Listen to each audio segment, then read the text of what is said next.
ಬೆಳಗಾವಿಯಲ್ಲಿ ಮರಾಠಿ ಪುಂಡರ ವಿರುದ್ಧ ಈಗ ಕರವೇ ಒಂದು ಪ್ರೊಟೆಸ್ಟನ್ನು ಇವತ್ತು ಹಮ್ಮಿಕೊಂಡಿತ್ತು. ಕರ್ನಾಟಕ ರಕ್ಷಣಾ ವೇದಿಕೆ ನಾರಾಯಣಗೌಡರು ಕೂಡ ಇವತ್ತೊಂದು ದಿವಸ ಬೆಳಗಾವಿಯಲ್ಲಿ ಹಾಜರಿದ್ದರು. ಈ ಸಂದರ್ಭದಲ್ಲಿ ಕರವೇ ನಾರಾಯಣಗೌಡ ಅವರ ಮನವೊಲಿಸಿದ್ದಾರೆ ಕಮಿಷನರ್ ಎಡಾ ಮಾರ್ಟಿನ್.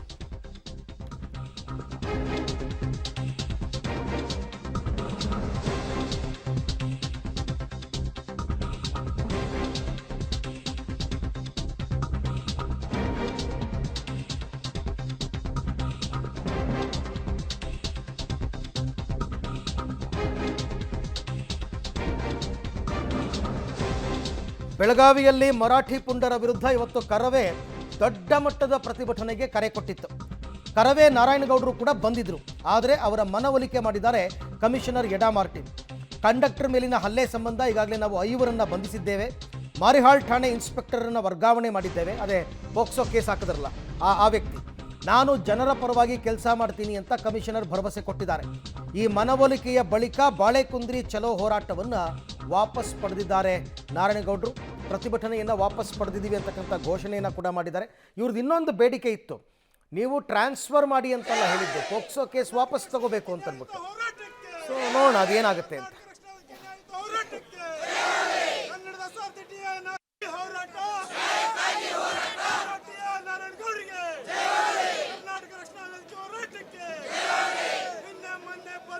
ಒಬ್ಬ ಕನ್ನಡಿಗನಲ್ಲ, ಯಾವುದೇ ಕನ್ನಡಿಗರ ಮೇಲೆ ಪ್ರಕರಣಗಳು ದಾಖಲೆ ಆಗಬಾರ್ದು ಅನ್ನೋ ಎಚ್ಚರಿಕೆಯನ್ನ ಮಾನ್ಯ ಗೃಹ ಸಚಿವರಿಗೂ ಸಹ ನಾಳೆ ಅವ್ರನ್ನ ಭೇಟಿ ಮಾಡಿದಾಗ ನಾನು ಏನು ಹೇಳಬೇಕು ಅದನ್ನು ಖಡಕ್ಕಾಗಿ ಹೇಳುವಂಥ ಕೆಲಸವನ್ನು ನಾಳೆ ನಮ್ಮ ನಿಯೋಗ ಗೃಹ ಸಚಿವರನ್ನ ಭೇಟಿ ಮಾಡಿ ಅವರಿಗೆ ಹೇಳ್ತೀವಿ. ಯಾವ ಈ CPI ವರ್ಗಾವಣೆ ಆಗಿದೆ ಅವನು ವರ್ಗಾವಣೆ ಆಗಬಾರ್ದು, ಅವನು ಸಸ್ಪೆಂಡ್ ಆಗಬೇಕು ಅಂತ ಹೇಳಿ ಗೃಹ ಸಚಿವರಲ್ಲಿ ಅವ್ರಿಗೆ ಆಗ್ರಹಿಸ್ತೀನಿ. ಇವತ್ತು ಬಾಳೆಕುಂದೆಗೆ ನಾವು ಹೋದರೆ ಏನು ಆಗಬಾರ್ದಾಗಿತ್ತು ಎಲ್ಲ ಆಗುವ ಲಕ್ಷಣಗಳಿತ್ತು. ಅದಕ್ಕಾಗಿಯೇ ನನಗೆ ಇವತ್ತು ಕಮಿಷನರು ಹೇಳುವಂಥದ್ದು ಏನು ಅಂದರೆ, ಇಲ್ಲ ಈ ಸಂದರ್ಭಕ್ಕೆ ದಯವಿಟ್ಟು ನೀವು ಸಹಕರಿಸಿರೆ ಬೆಳಗಾವಿಯಲ್ಲಿ ಇನ್ನು ಯಾವತ್ತೂ ಇಂಥ ಗುಂಡಾಗಿರಿ ನಡೀಲಿಕ್ಕೆ ನನ್ನ ಅವಧಿಯಲ್ಲಿ ನಾನು ಬಿಡಲ್ಲ ಅನ್ನೋ ಮಾತನ್ನು ಹೇಳಿದ್ದಾರೆ.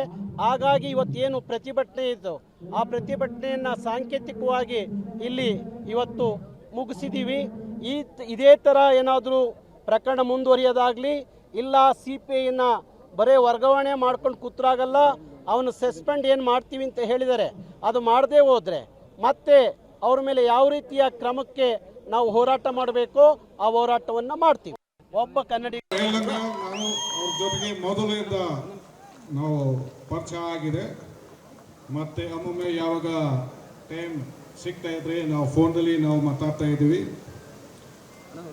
ಈಗ ಬೆಳಗಾವಿಯಲ್ಲಿ ತಮ್ಮೆಲ್ಲರಿಗೆ ಗೊತ್ತಿದೆ ಏನು ಇಶ್ಯೂ ಆಗಿದೆ. ಬಸ್ ಕಂಡಕ್ಟರ್ ಪಾಪ ಅವ್ರ ಮೇಲೆ ಅಸಾಲ್ಟ್ ಆಗಿತ್ತು. ಆ ಪ್ರಕಾರ ಮಾರಿಯಾಲ್ ಪೊಲೀಸ್ ಸ್ಟೇಷನ್ನಲ್ಲಿ ನಾವು ಒಂದು ಕೇಸ್ ಬುಕ್ ಮಾಡಿದ್ವಿ ಮತ್ತು 8 ಆರೋಪಿಗಳು ನಾವು ಅರೆಸ್ಟ್ ಮಾಡಿದ್ವಿ. ಈಗ ತಮ್ಮೆಲ್ಲರಿಗೆ ನನ್ನ ಹತ್ರ ಒಂದು ಮಾತು ನಾನು ಹೇಳಬೇಕು. ನಾನು ಇಲ್ಲಿ ಬೆಳಗಾಂ ಕಮಿಷನರ್ ಏರ್ವರೆಗೆ ನಾನು ಆ ಥರ ರೌಡಿಸಮ್, ಆ ಥರ ಗುಣಗಿರಿ ನಾನು ಟಾಲರೇಟ್ ಮಾಡಲ್ಲ.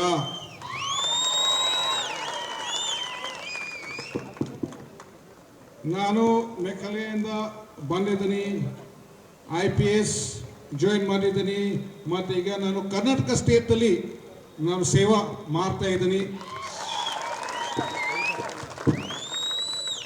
ಮತ್ತು ಯಾವಾಗಲೂ ಸಿಟಿಸನ್ಸ್ ಪರವಾಗಿ, ಜನ ಪರವಾಗಿ ನಾನು ಕೆಲಸ ಮಾಡ್ತೀನಿ. ಈ ಥರ ನಾರಾಯಣಗೌಡರು ಬೆಳಗಾವಿಗೆ ಹೋಗೋದಕ್ಕೂ ಮೊದಲೇ ನಿನ್ನೆ ಮೊನ್ನೆನೇ ಒಂದಷ್ಟು ಬೇಡಿಕೆ ಇಟ್ಟಿದ್ರು. ಬೇಡಿಕೆ ಅಂದರೆ ಈ ರೀತಿ ಆಗಬೇಕು ಅಂತ. ಒಂದು ಆ PSIನ ಕೆಲಸದಿಂದ ವಜಾ ಮಾಡಬೇಕು ಅಂತ ಆಗ್ರಹ ಇತ್ತು, ಬಟ್ ಅವ್ರನ್ನ ವರ್ಗಾವಣೆ ಮಾಡಿದ್ದಾರೆ. ಇನ್ನೊಂದು ಪೋಕ್ಸೋ ಕೇಸನ್ನು ವಾಪಸ್ ತಗೋಬೇಕು ಕಂಡಕ್ಟರ್ ವಿರುದ್ಧ ಅಂತ ಈಗ ಆ ಹುಡುಗಿಯ ಕುಟುಂಬಸ್ಥರೇ ಪೋಕ್ಸೋ ಕೇಸನ್ನು ವಾಪಸ್ ತಗೊಂಡಿದ್ದಾರೆ.